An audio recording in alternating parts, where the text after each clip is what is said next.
C3 transforming graphs of functions, example 3. Sketch the graph of y equals the modulus of x squared take 3x take 10. The method I'm going to use is the same method as the one I used in example 1 and example 2.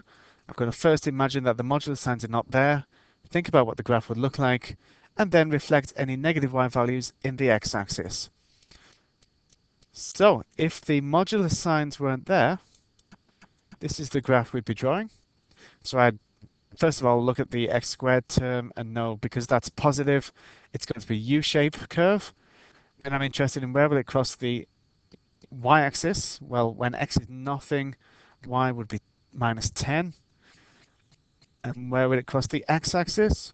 Well, I can factorize that to find out. So x minus 5, x plus 2. This tells me when y is 0, x would be 5 or minus 2.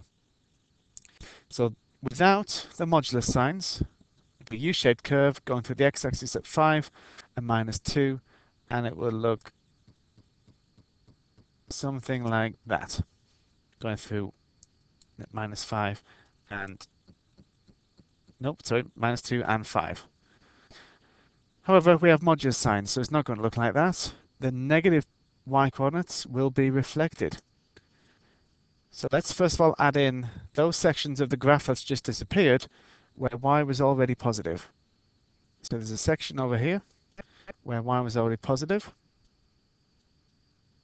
and that point where it crossed there was x was 5 and y was 0, and back here there was also a section where y was already positive,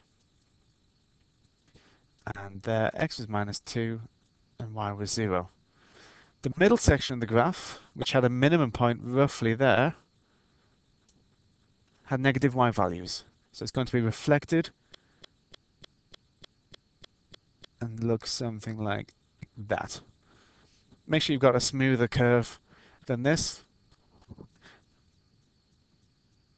So one thing left to do, across the y-axis. When x is nothing, y would equal minus 10 on the original, so it'll equal 10 after being modulus. And that's the graph of the modulus of x squared take 3x take away 10. It's a little bit messy because of the surface I'm drawing on with my pen. So make sure when you draw your curve it's really smooth and the maximum point is around here somewhere. Okay, that's it.